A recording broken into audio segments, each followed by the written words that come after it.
It started with a smile, a calm, easy smile that made people feel safe around him. He knew everyone's name, the mail carrier, the kids down the street, the cashier at the corner store.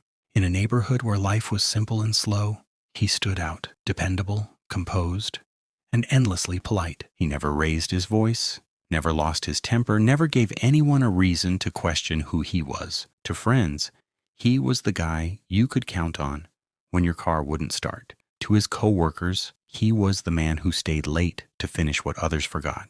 To his family, he was everything a husband and father was supposed to be. But perfection has weight. And for years, he carried it effortlessly, a carefully built life that seemed untouched by chaos. Until one morning when that life shattered and everything people thought they knew about him began to collapse. When the police arrived, neighbors watched from behind their curtains, confused and afraid. The man they had trusted was standing in handcuffs at the end of his driveway. No one could make sense of it. The rumors came first: fraud, money, another woman, government involvement. But the truth was something no one was prepared for. He had fooled everyone: his family, his friends, even the FBI. This is the story of how one man built a life so convincing, even the people paid to uncover lies couldn't see through it. A story about deception so ordinary, it almost went unnoticed, until it didn't. Before the headlines, before the investigations, there was just him. A man whose life looked like success. He was born in the late 70s, raised in a small Midwestern town where reputation meant everything. From a young age, he learned how to be what others wanted him to be: polite, reliable, and smart enough to stand out without seeming arrogant. In college, he met the woman who would become his wife.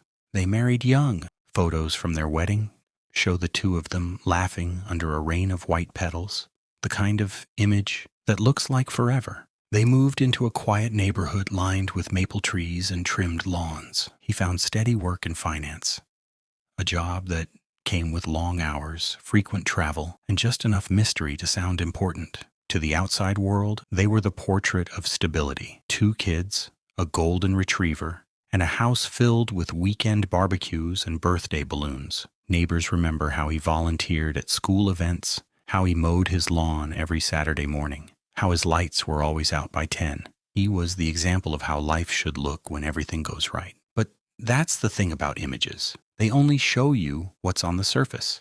No one asked what he really did on those business trips. No one wondered why he never brought work friends to neighborhood gatherings.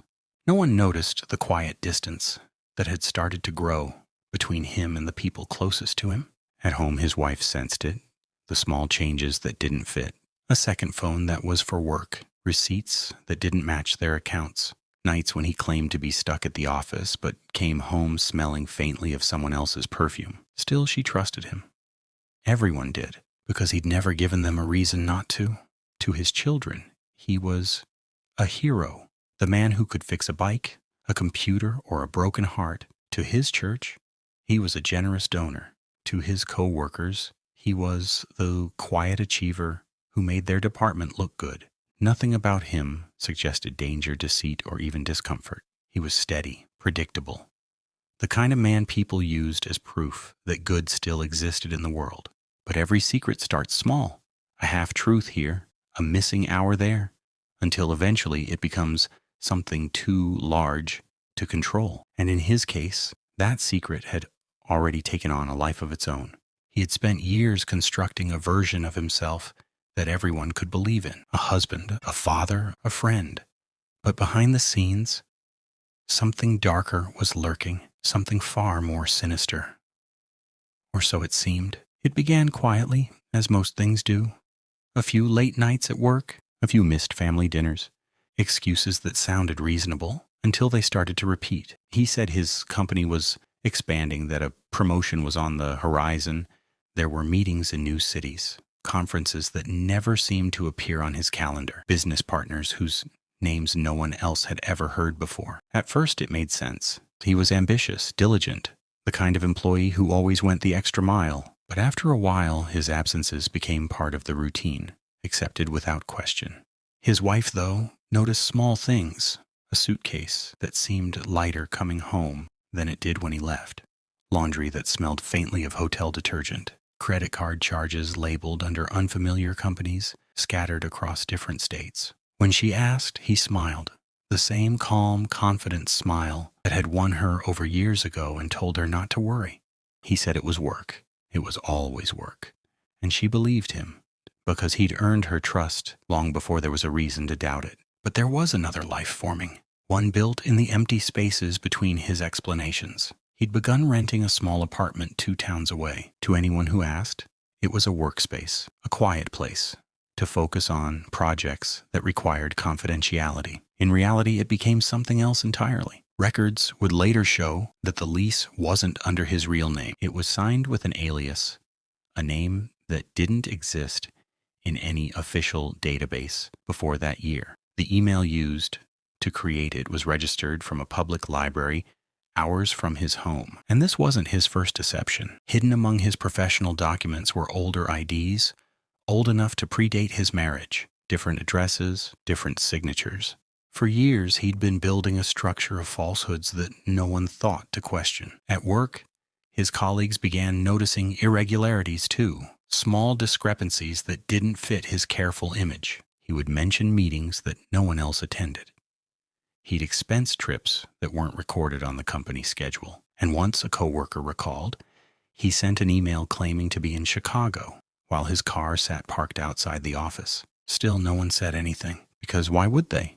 He was trusted, the quiet achiever, the dependable one. Meanwhile, at home, his distance grew. He began sleeping on the couch, saying he didn't want to wake his wife when he got home late. He spent hours locked in his study, speaking softly on the phone, lowering his voice when anyone walked past. He started keeping his laptop with him at all times, even in the house. When his wife reached out to a friend for advice, she said it wasn't that he seemed unfaithful, just gone, like the man she'd known was being replaced by someone who looked like him but didn't feel the same. And then came the first real sign that something was deeply wrong. A letter arrived, addressed to a name she didn't recognize, but with their home address printed on it. Curious, she opened it.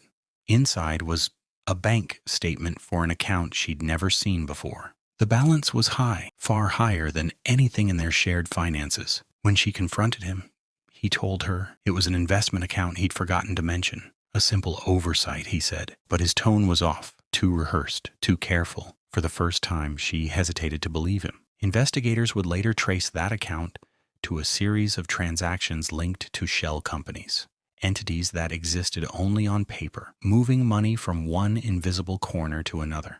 There were transfers to accounts in other states, deposits made in cash, withdrawn within days. It was a trail that led nowhere, or rather, everywhere. But at that moment, to his family, it was just confusion, because he always had an answer, and his answers always sounded right, even when they weren't. At work, a new issue was emerging, something that would push his secret closer to exposure.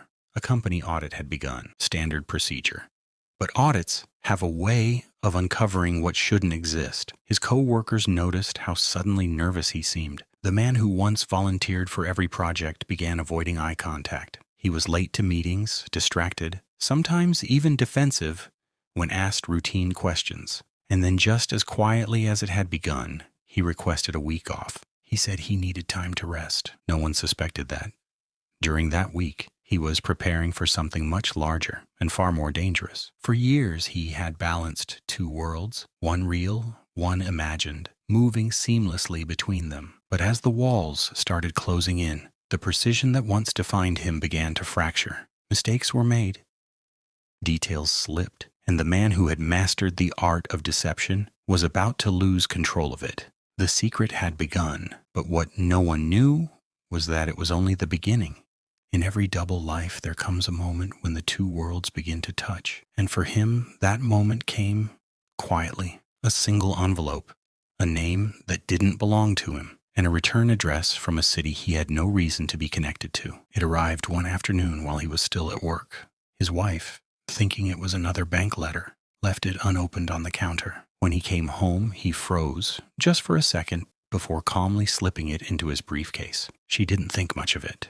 But that envelope would later become a key piece of evidence. Inside were rental invoices written under an alias the FBI would later trace back to him. They revealed an entirely different residence, one registered under a different name, with a different phone number and a different story. About 40 miles away, in a neighboring city, there was a small apartment on the third floor of a brick building, quiet, furnished simply, but personal in ways that told another story. There were framed photographs on the walls, but none of his family. Letters addressed to a man with another last name. And in the kitchen drawer, a set of keys to a car that didn't exist in his family's driveway. He had built an entirely separate existence, not just a cover, but a parallel life. Neighbors there described him as calm, private, polite. He told them he was a freelance consultant who traveled often for work. He never gave his real home address, and no one thought to question it. During those supposed business trips, he would leave early from his real home, hugging his children, kissing his wife, then drive directly to that other apartment. He spent days there, working on something no one could quite trace. Sometimes he'd vanish for a full weekend, leaving behind carefully written excuses, delayed flights, extended meetings, last-minute conferences. But behind those locked doors, he was crafting an identity piece by piece, new documents, new stories, new lies. Digital forensics would later show he'd been using multiple devices, operating under different usernames, accessing encrypted networks. There were searches for identity fabrication methods, false tax records, and federal security clearances. It wasn't random. It was organized, deliberate, methodical. Investigators later found that under his second name, he'd opened accounts in multiple banks. He'd rented cars, he'd even applied for credit cards and business licenses. The level of detail was staggering: social security numbers, work history, even childhood addresses fabricated with precision. For years, this double life ran parallel to the real one, like two trains moving side by side, never colliding. Until one day he made a mistake. A billing department called his office asking for confirmation about an address listed under his name. It was routine. But the address wasn't one his company recognized. The call was logged, and that log would later find its way into the hands of investigators. It was the first trace, the first hairline crack in the perfect facade. Around the same time, his wife found something else, a photo tucked inside an old book in his study. It wasn't hidden deeply, almost as if it had been forgotten. It showed him standing in front of a cafe, smiling, his arm around a woman no one in his family had ever seen. On the back of the photo, a date, a city name, and a handwritten message. To the man who makes every day feel like forever. She didn't say anything at first. She just stared at it, at his familiar face. The same smile she'd seen 1,000 times before, now belonging to someone she didn't recognize. Later that night, she placed it back exactly where she found it. But things were shifting.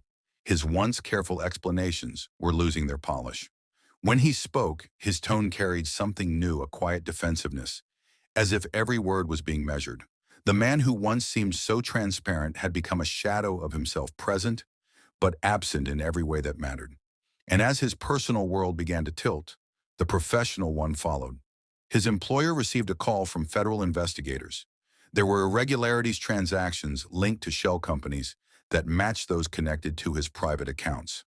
The FBI had been tracing a web of fraudulent financial activity that stretched across state lines. Dozens of names appeared on the list, but one in particular stood out. It was his. Agents began digging quietly. They wanted to know who this man really was: the husband, the employee, the volunteer, and whether any of those roles were real at all. They started with his background: university records, employment files, financial data. What they found didn't add up. Certain documents were missing. Dates didn't match. And one reference number, supposedly belonging to a former employer, led to a disconnected line in another state. The deeper they went, the stranger it became. Every layer revealed another name, another signature, another false address. It was as if he'd built an entire life on paper, one that existed nowhere in reality. At home, his wife began feeling the tension, the way he'd pause before answering simple questions, the way he'd avoid her eyes when the phone rang. She told a close friend, "It's like he's two people, and I don't know which one I'm married to anymore." For years, he'd lived a life of precision, a man of routine, order, and control. But now that control was slipping. And once the FBI placed his name on their list, everything he'd built was already beginning to fall apart. He thought no one would ever connect the two lives. He thought he was untouchable. But the truth has a way of finding its way through the smallest cracks. And when it did, it wouldn't just expose the lies, it would destroy everything that had ever seemed real. The moment the FBI steps fully in, the lies start breaking apart, and the true scope of his actions is finally revealed. When federal agents first opened the file, they weren't looking for him. He was one name among many a detail in a long investigation about missing funds, stolen identities, and false corporate accounts. But something about his records didn't fit the pattern. His numbers were too clean, his transfers too precise. It was almost perfect. And in criminal investigations, perfection is rarely genuine. The first link came from a routine trace on a company that didn't exist. Its registration address led to a rented mailbox under a pseudonym. That same pseudonym matched the name on the lease for the apartment he kept miles away from his family. From there, the line between his two worlds began to narrow. Over the next several months, investigators followed the trail. They pieced together the scattered fragments of his deception bank statements, tax filings, digital communications, even security camera footage from cash withdrawals. Every discovery pulled him further from the man people thought they knew. He wasn't just leading a second life. He was running a complex web of fraud that spanned multiple states and crossed federal boundaries. The FBI's cybercrime division found that he had created dozens of shell companies' false fronts that appeared legitimate but existed only to move money. He transferred small amounts at first, just enough to go unnoticed. But over time, those transfers grew bolder, moving hundreds of thousands of dollars between accounts that were all, in the end, his. He forged invoices, fabricated payrolls, even created employee records for people who didn't exist. On paper, it looked like thriving business. In reality, it was an elaborate illusion built by one man in the quiet hours of his hidden life. What made it so effective wasn't just the falsified data, it was the persona behind it. He used his real profession as camouflage. Every legitimate document from his day job was a template for forgery. Every access he had to financial systems was a gateway to manipulation. To the outside world, he was a trusted analyst, the kind of man who could make sense of numbers no one else understood. To the investigators, he was a ghost, moving through systems he knew better than the people chasing him. But ghosts leave traces, and the more he tried to cover them, the clearer they became.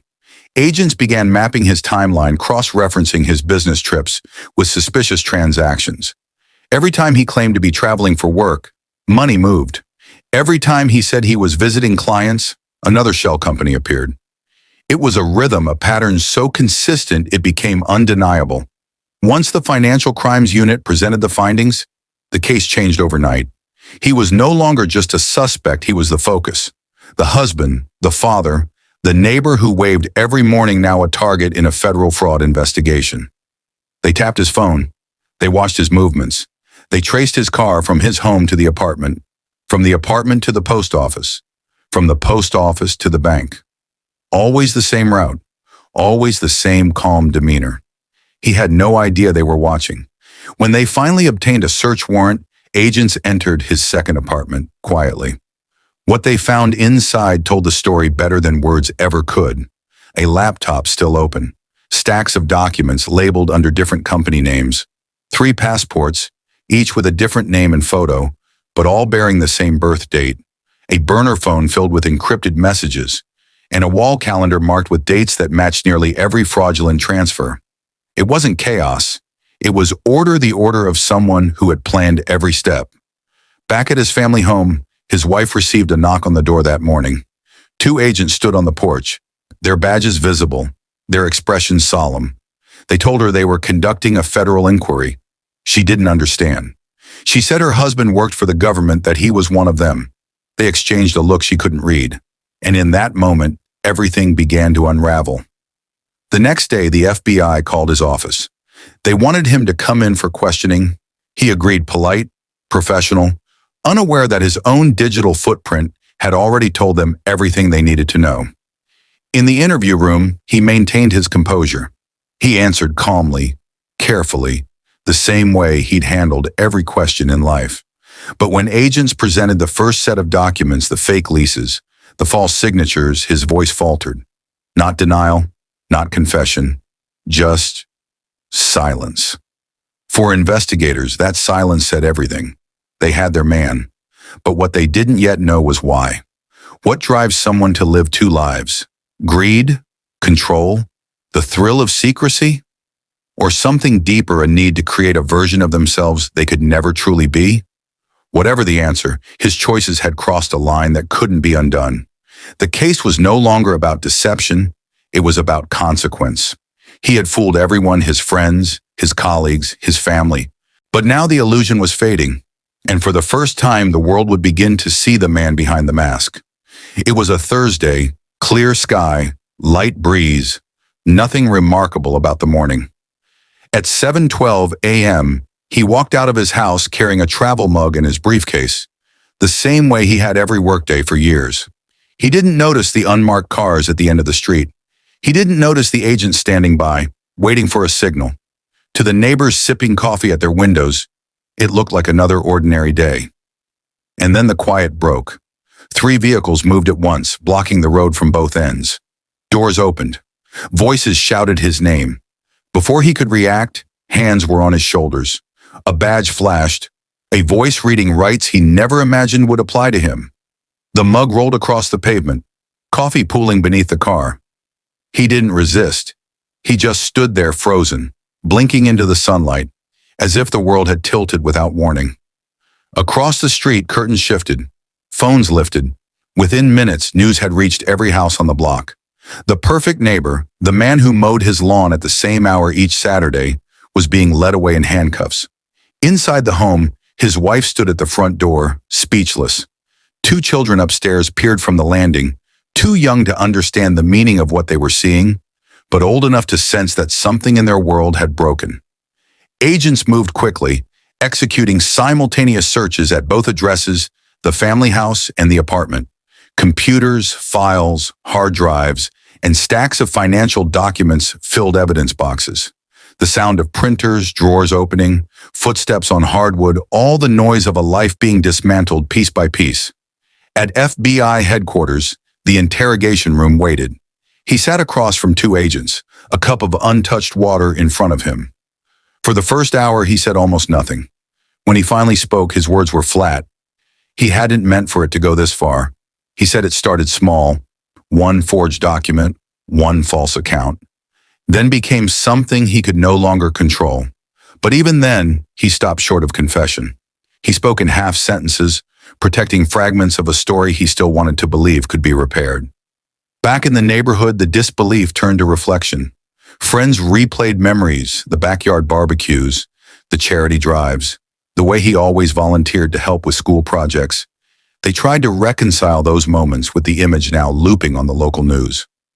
Some defended him. Others said they'd always felt something wasn't quite right, but could never explain why. At the office, his colleagues gathered in silence as investigators removed company computers. Files that once held quarterly reports were now potential evidence. The desk he'd kept so meticulously organized sat empty, except for a framed photo of his family, the only thing agents left untouched. In custody, he began to change. The calm, controlled man from the neighborhood watch meetings and parent-teacher conferences was replaced by someone quieter, thinner, stripped of purpose. For the first time in years, he no longer had a story to hide behind.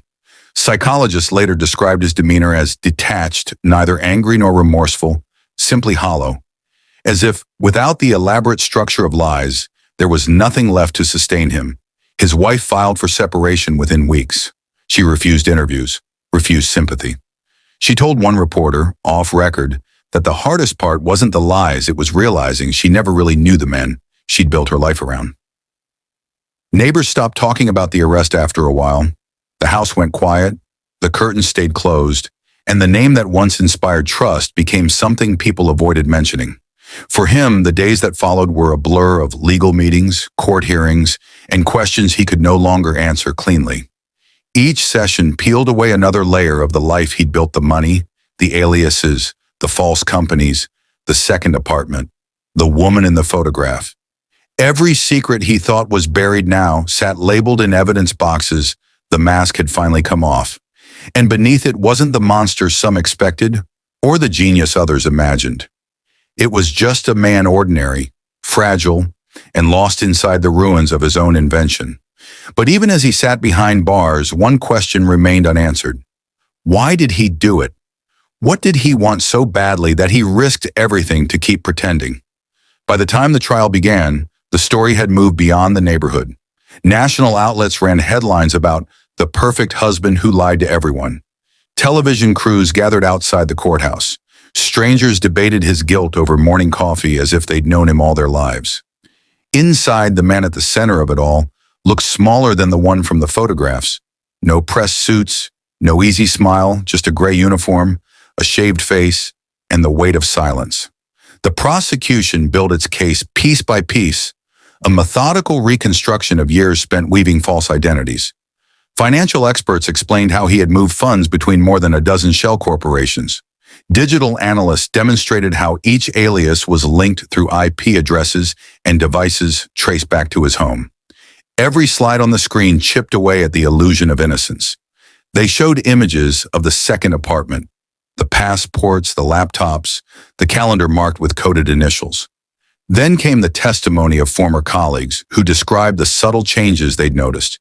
The guarded demeanor, the sudden wealth, the missing files that were never reported because no one wanted to believe he could be responsible. His defense argued that he had been under pressure, that what began as a small accounting error spiraled into panic. They portrayed him as a man trapped by his own intelligence, unable to admit the first mistake and forced to construct lie after lie to keep from losing everything. But the evidence didn't bend easily.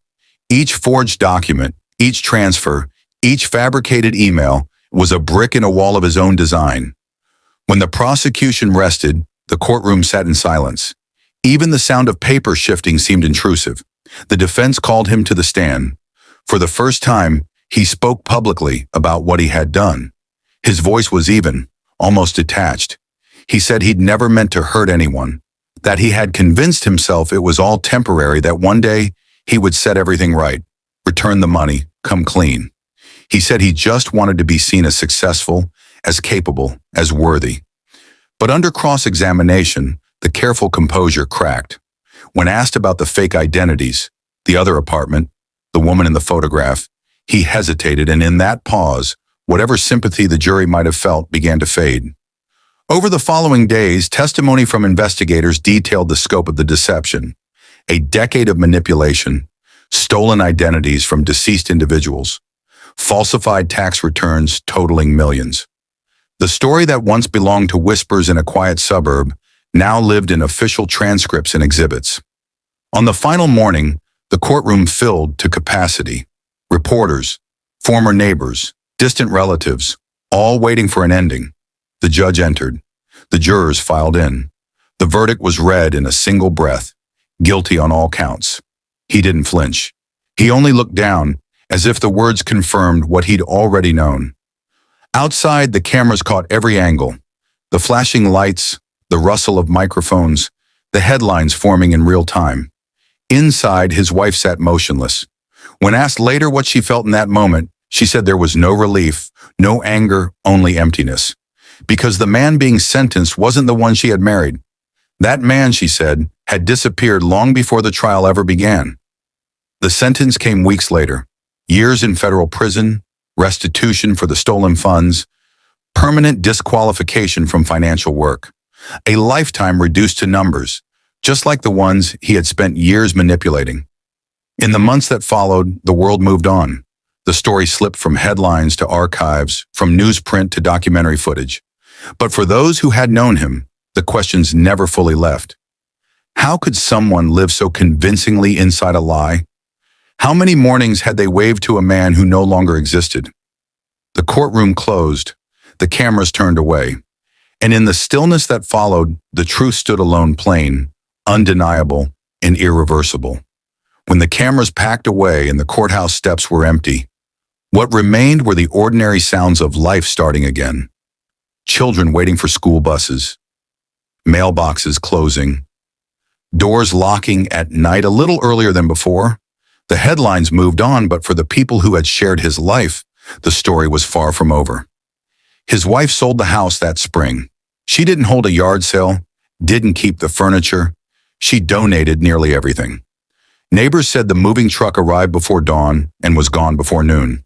In the weeks that followed, the house sat quiet, blinds drawn, the grass left to grow high. His children transferred to another school district. Their names were changed on the attendance lists, a small effort to protect them from whispers that still lingered in playground corners. Teachers noticed how careful they were when speaking about family projects. They said, "My mom," but never "my dad." For his co-workers, the aftermath came in audits, interviews, and policy revisions, paper trails, correcting what one man's deception had exposed.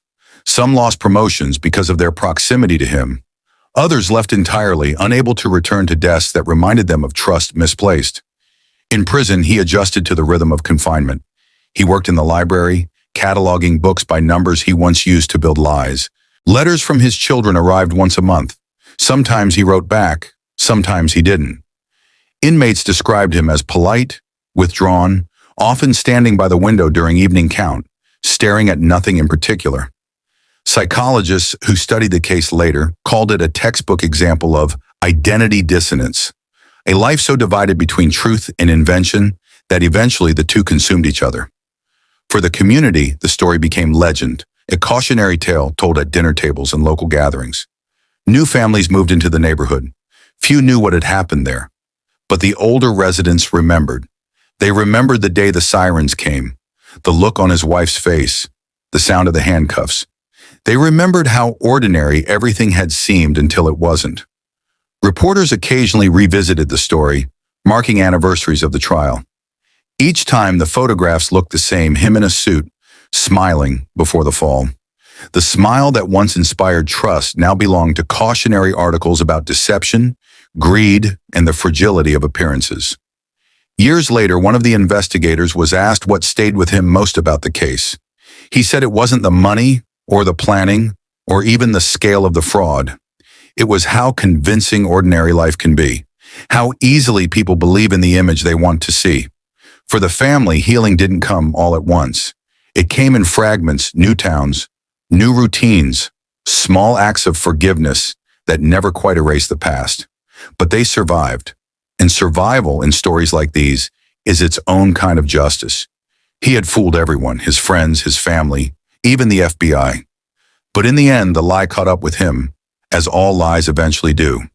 The mask that once hid a perfect husband became the mirror that showed what he truly was, a man who mistook deception for success and lost everything to keep it alive. Some stories end with answers. This one ends with reminders that truth is rarely loud, that trust is fragile, and that even the most perfect lives can hold shadows no one sees until it's far too late. The street where it all began looks the same. The mailbox has been repainted. Children ride bicycles past the house that once belonged to the man everyone admired. To a stranger, it's just another piece of suburbia, familiar, peaceful, ordinary. But for those who remember, every brick holds a story that will never fully leave. In the years since his conviction, the world around him has kept moving. New families live where his once did. The grass is trimmed again. The sounds of normal life have returned. Yet the echo of what happened there still lingers in the quiet glances between neighbors who know, and in the unspoken understanding that perfection is never what it seems. He remains behind bars, serving his sentence. His letters to his children come less often now. The handwriting has changed, smaller, slower, as if the man who once built lives out of words now struggles to find the right ones. Those who studied the case say it isn't only a story about fraud or deception. It's a story about the human need to appear whole, to protect an image so carefully that it becomes more real than the truth itself. They say he didn't wake up one day and choose to deceive everyone. He built it one compromise at a time, one lie to protect another, one secret to guard a previous secret until the weight of it all became impossible to carry. What makes his story linger isn't the crime itself, but how invisible it was. How a man could walk among friends, raise a family, and stand in the light of everyday life while living entirely in the dark. And how no one, not the people who loved him, not the co-workers who trusted him, Not even the investigators who studied him saw the full picture until it was too late. The files are closed now, the evidence locked away. But the lesson remains, written quietly between the lines of every testimony, every photograph, every unanswered question, that the face of deceit doesn't always belong to strangers. Sometimes it lives right next door. He fooled everyone, his friends, his family, even the FBI. But the truth in the end doesn't disappear.